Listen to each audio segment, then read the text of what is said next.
Diving deeper into the Commanders' streak-busting loss to the Vikings, why Washington may have gotten screwed out of their fourth straight win, we say what Coach Rivera can't say on this episode of Locked On Commanders. Your daily podcast on the Washington Commanders, part of the Locked On Podcast Network. Your team every day.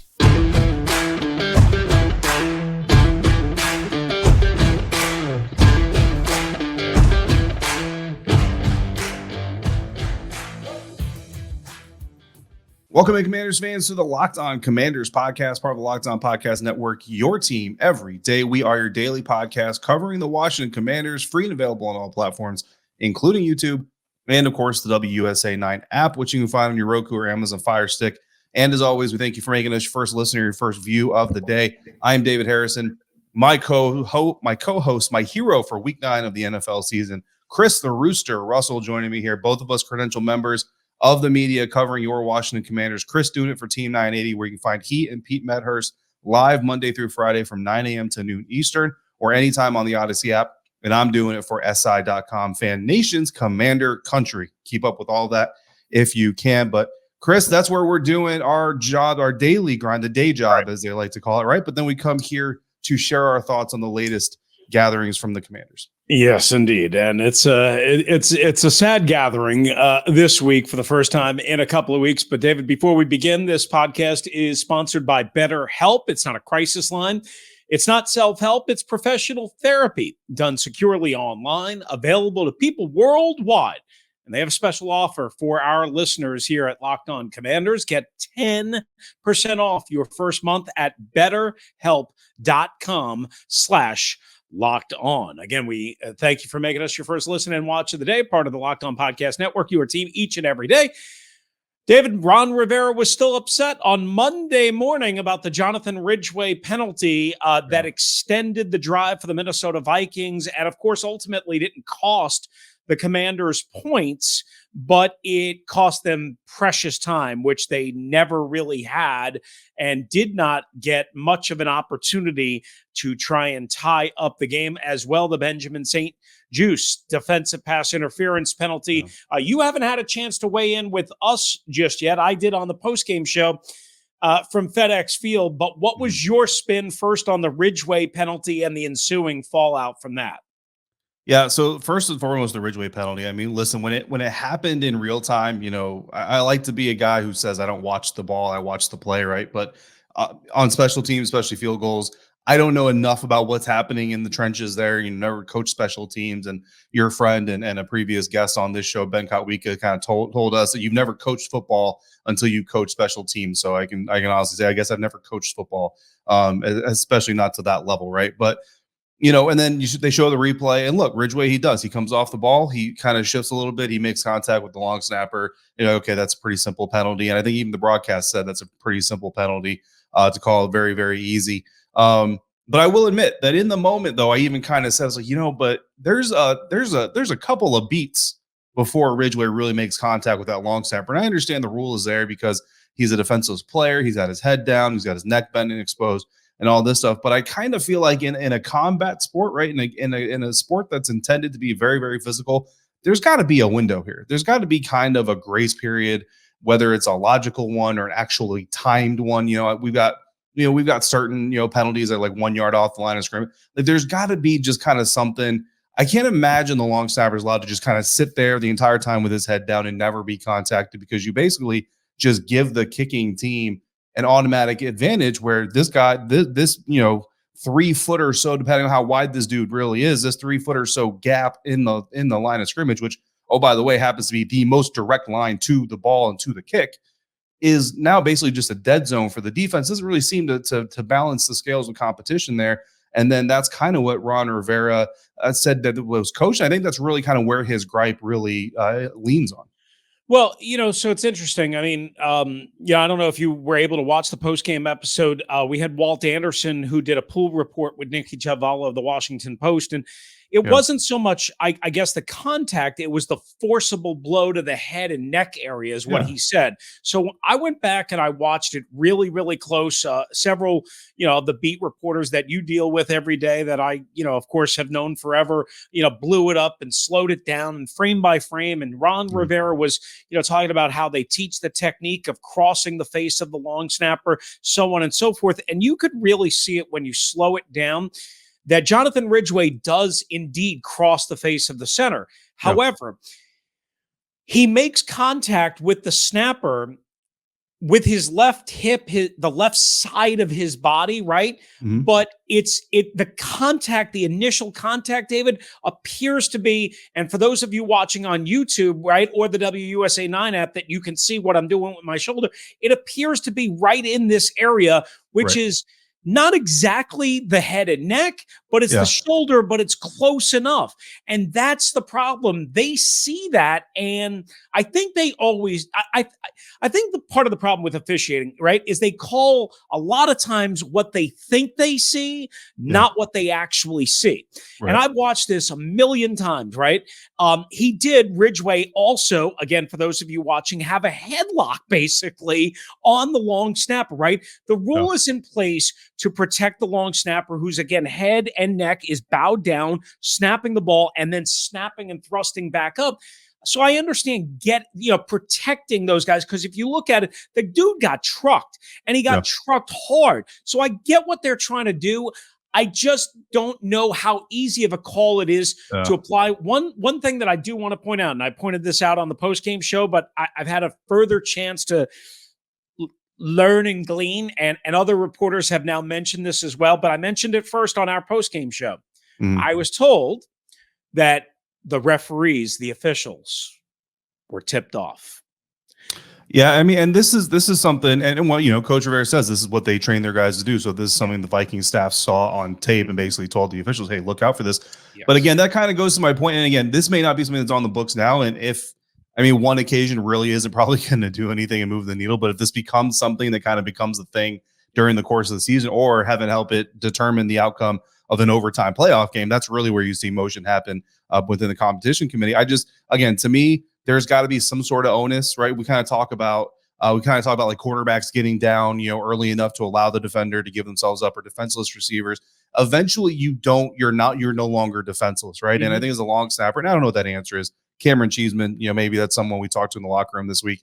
He would have a better answer on that. But eventually, like, there's got to be enough time. You drop your head, you snap the ball, but then there's got to be, whether it's a 2-beat, whether whatever the measuring stick is going to be, where you now have a responsibility to get your head up and become a blocker and a competitor on the field, so that the defense can use that avenue to try to affect the play. And that's just kind of where I come from. Like, I saw he made the contact, and look, maybe that's something where minimum competition committee goes back. That's a scoring play, right? So let's make that reviewable, especially let the kick play out. It's kind of like the fumbles and the immediate recoveries and all that stuff. Let's let the play out, throw the flag, do all that stuff. But then maybe let New York look at it and say, look, that wasn't actually so forcible that it should have drawn a flag. So whatever the result of that play is stands, and we move forward from there.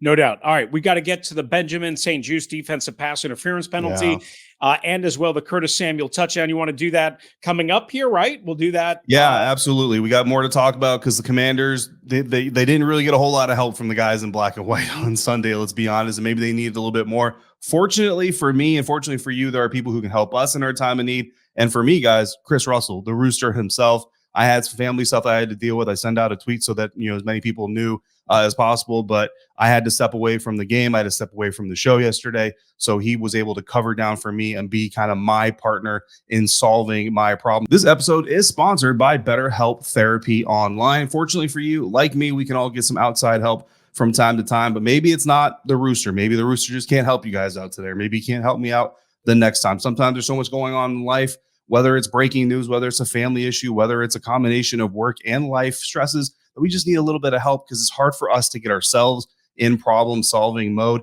And when you do, a therapist can be that partner in your problem solving, make it easier for you to achieve your goals. Because honestly, sometimes we just can't see the forest through the trees. We need someone from an outside perspective to help bring the tools for us to be successful. BetterHelp not only wants to be a part of that solution, but they have convenient, accessible, and affordable professionals ready for you online or over the phone. You can do it on camera, you can do it off camera, however you want, whenever you want. And the best part is, if you don't necessarily jive with a person that's paired up to help you the first go around, you can switch with no issues. You don't have to explain to anybody. You don't have to justify your reasonings. You just tell them, look, I need someone new. You get someone new. It's that easy. When you want to be a better problem solver, a therapist can help you get there, and therapy can help you get there. Visit betterhelp.com/lockedon today and get 10% off your first month with BetterHelp. That's betterhelp.com/lockedon. All right. On Monday, the Indianapolis Colts fired Frank Reich as their head coach, naming Jeff Saturday as their interim head coach. Did that put Dan Snyder in perhaps a more stable football position than Jim Irsay? Something I want to ask David, sort of tongue-in-cheek. More on Dandy Dan in a couple of moments, but again, we want to thank you guys for making the Locked On Commanders podcast your first listen and first view of the day. Of course, when you're done here, check out Locked On Sports Today, the biggest stories in sports beyond the scoreboard and behind the scenes with local experts and insights only Locked On can provide, available on this app, YouTube, or wherever you get your podcasts. David, a breakdown first of just how bad the Commanders' offense has been. For the ninth time, this credit goes to my radio partner, Pete Medhurst, who thought of this for the ninth time, and I did confirm it, in 18 Taylor Heinicke starts spanning last year and the 3 starts this year, the Commanders have only scored 17 points or less. Again, 9 out of 18. That's 50%, obviously. When you hear that, and I ask you for a gut reaction, I can't imagine it's a good gut reaction, right? Yeah, look, the offense is limited, bottom line. And listen, this isn't a Taylor Heinicke dig, right? I think Taylor brings a lot to the field. And I was talking to another media member about this last week leading up to the game. It's kind of interesting because, everything that we've been saying all offseason, Carson Wentz brings more physical tools, holistically to the field than what Taylor Heinicke does. No, Carson's not as athletic or his ability to freestyle kind of isn't there, but the arm ability, the ability to get the ball wherever you need it across the field, down the field, all those things, and even the experience, it's all there and it's all proven.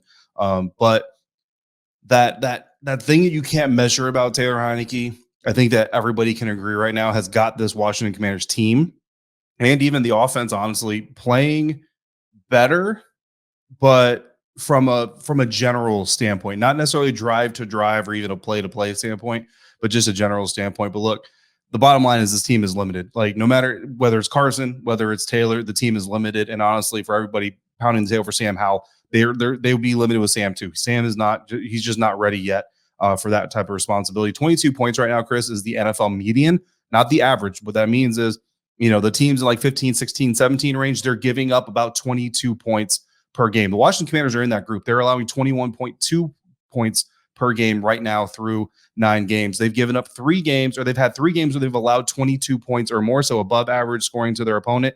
And they've scored, right, 3 times, 22 points or more. That's really your problem. The defense is doing great. The defense is running at a 6-3 pace. And, in theory, like they're giving you that chance to be 6-3. It's the offense that has only been able to go above average in scoring 3 times this season so far. They're 2-1 in those games. Jacksonville, Green Bay are your wins, and Detroit is your loss. The one time where this team's defense gave up more than average points and the offense also scored more than average points, just not enough. Yeah. David, I mean, listen, we could sit here and break down every statistical measure, every number, every analytic, what have you.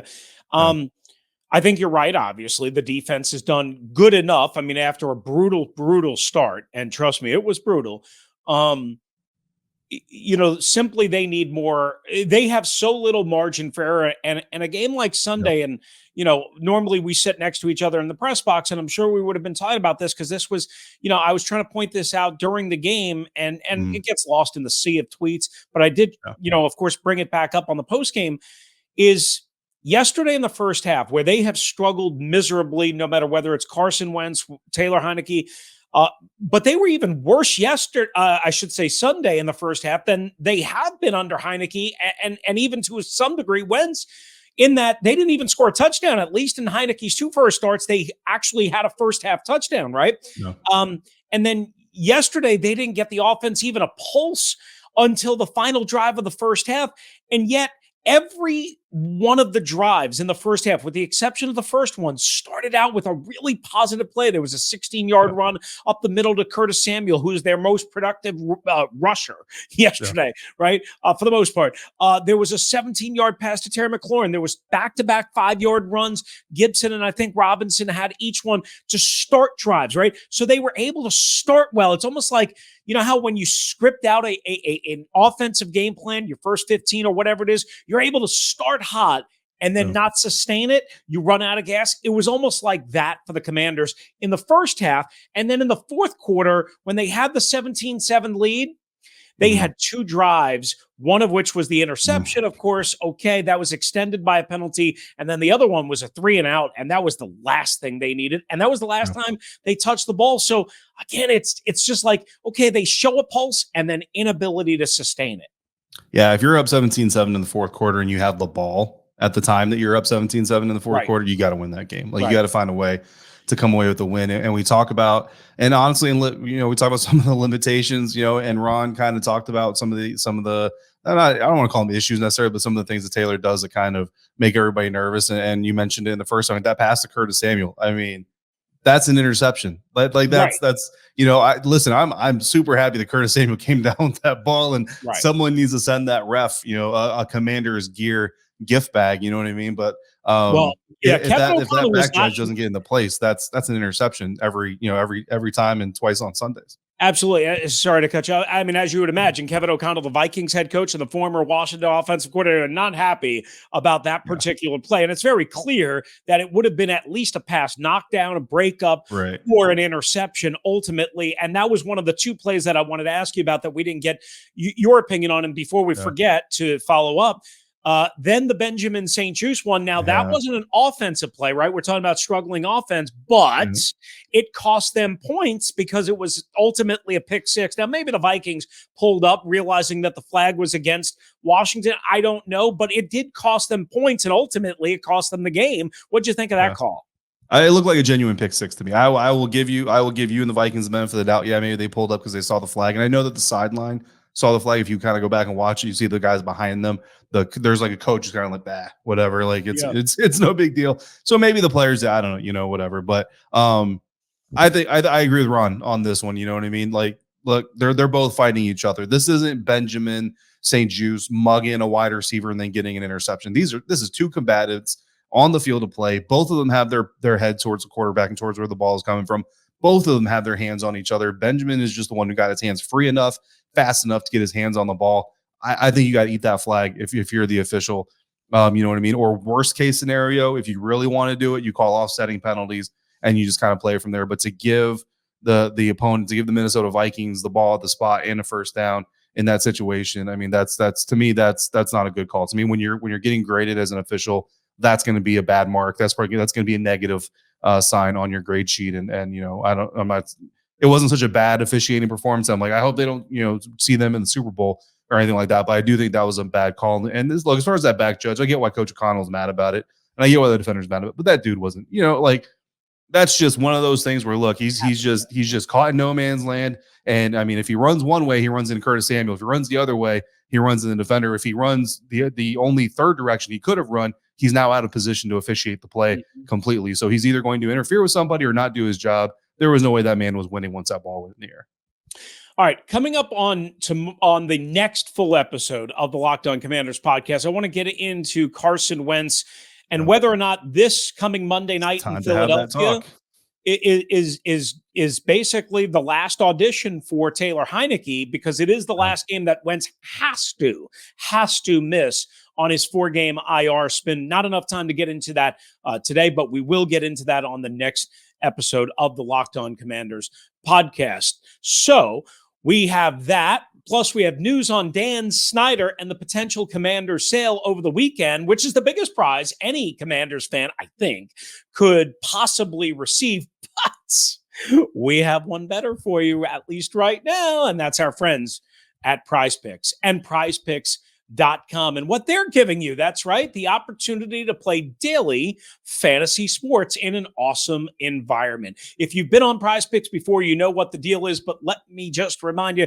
what you're going to do is pick between 2 and 5 players. And if they score more or less than their Prize Picks value projection, simply, and your guess is right, you're going to win. You can win up to 10 times your money on any entry. I've done it before. David has done it before. You're not competing against other people like you do in regular fantasy football, per se. You're competing against the computer and the Prize Picks projection. Entries can be made in 60 seconds or less. It's that easy, safe, and easy withdrawals available in 30 states in the U.S., Canada as well. Download the Prize Picks app now or go to prizepicks.com, which is the way I play, to sign up and play. And when you sign up and play, first-time users can receive a 100% instant deposit match of up to $100 with the promo code Locked On. If you deposit 100, Prize Picks give you 100. If you deposit 50, Prize Picks going to give you 50. Don't forget to use the promo code Locked On at sign up for an instant deposit match of up to $100.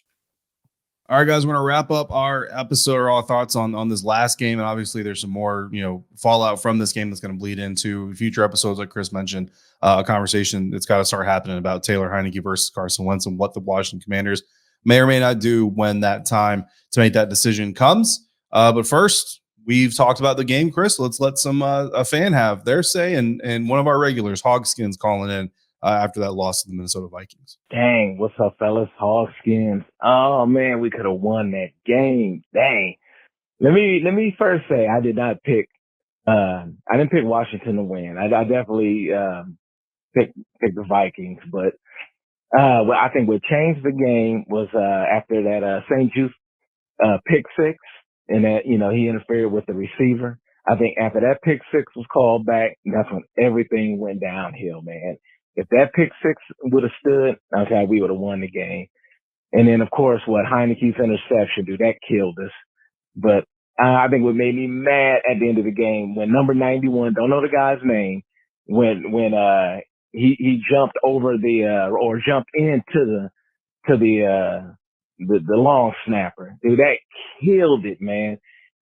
I really think if that wasn't an interference, they'd have got the 3 points. We would have still had a timeout, and we would have had enough time. I don't know if we would have won or not, but I think we'd have had a good chance with. I believe it was over a minute left. But we'd have got the ball back. I think it would have been over a minute. I think like a minute 40 something or whatever, and one timeout. I think that would have gave us a good chance to go down, still either win the game or tie and go into overtime. That 91 just blew it. Like, dude, come on. Everybody knows, dude, you don't touch the long snapper. The dude jumps right into the long snapper. Like, you got to be kidding me.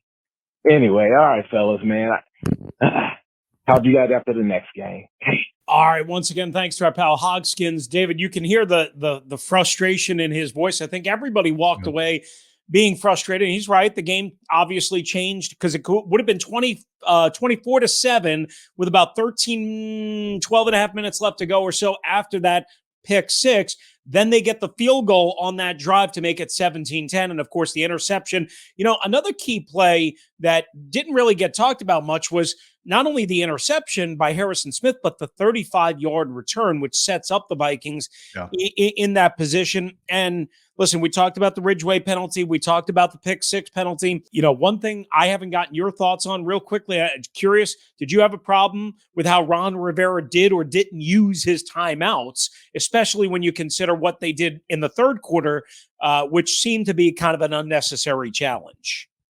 I didn't have an issue necessarily with the first one. Obviously, you don't want to take it, but at the same time, if you're kind of in a state of confusion, it's better to take that timeout. It's more so frustration with the team for not getting set and not understanding what was going on quick enough to cause the timeouts to need to be taken. The challenge, I didn't like the challenge. You know what I mean? When I saw it, and fortunately for me, it doesn't happen very often. But when I do have to miss a game as it's happening live, I also try to stay off Twitter. And full disclosure, I haven't watched your post-game episode because I want to make sure that my thoughts for people are fresh and they're my own. But obviously, we're going to talk press conferences and stuff like that. So I obviously go through and read some of those types of things. But I just felt like third and short, like you're that's what you're going to face if you win the challenge. You're not gaining a whole bunch of yardage. You're just getting a first down.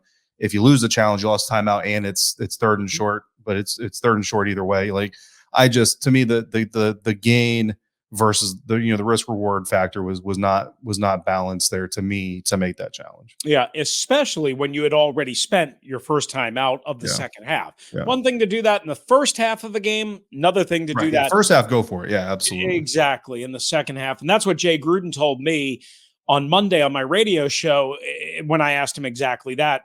Different situation, first half versus second half. And I had a bad feeling at the time, and I tweeted it at the time that was going to come back and haunt the Commanders. And certainly it did. All right, just wrapping up the show with a quick note. Jay Glazer reported over the weekend, actually on Sunday, on Fox NFL Sunday, that there is no investor help on the way. Dan Snyder is selling the Commanders. That's basically what he said. In essentially a nutshell, this is a 100% sale. And you have to take Jay Glazer at his word. I think a lot of people are leaning that way. No investor, no partner, no last minute life raft. He says the team could fetch about $7 billion. And David, once more, this might be wrapped up by the league meetings, which I believe is towards the end of March in West Palm Beach, Florida. What do you make of that? Yeah, there's a reason for this shift. You know what I mean? I'm gonna maintain my current stance or my previous stance, which was I'll believe it when I see it. And that's basically, look, when we're sitting at the press conference for the new owner, that's when I'll believe that's actually happening. All right. But I look forward to winning the Powerball Tuesday night and becoming a minority investor in whatever group is trying to make that purchase. So you, Jay-Z, Kevin Durant, absolutely, and Jeff Bezos. And Jeff Bezos, huh? Yeah, absolutely. Why not? I mean, I'll probably be the life of the party, right? They'll need me to make sure that the entertainment is brought. But are you still going to do the podcast though? Absolutely. Why wouldn't I do the podcast? And then everybody can call me a homer, and you're right either way because I own the team. You're going to get us better placement, like on the video board.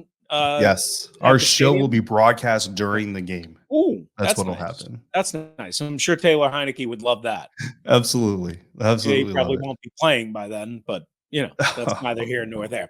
All right, more on Carson Wentz and Taylor Heinicke and the future and the road ahead on the next episode again. And again, continuing developments on Dan Snyder and his potential sale of the Washington Commanders as it is warranted. Thanks again for making the Locked On Commanders podcast your first listen and view of the day. Again, we're part of the Locked On Podcast Network, your team each and every day. For your next listen and watch, check out the Locked On Sports Today podcast, the biggest stories of the day, plus instant reactions, big game recaps, and the take of the day. It's available on the Audacy app, YouTube, and wherever you get your podcast. We'll be back with much more throughout the week, leading up till Monday Night Football. The Eagles undefeated, hosting the Washington Commanders. The Commanders installed as 10.5-point underdogs on Bet Online to open up the week. If you want to hop in like Hoskins did, 301-615-3577 on the voicemail, 301-615-3577. For David Harrison, covering the Washington Commanders for SI.com's Fan Nation and Commander Country. I'm Chris Russell, one half of the Russell and Medhurst Show on the Team 980 and always live, free and on demand on the Audacy app. If you're out and about, please be safe, be kind to one another, and thank you for joining us right here on the Locked On Commanders podcast.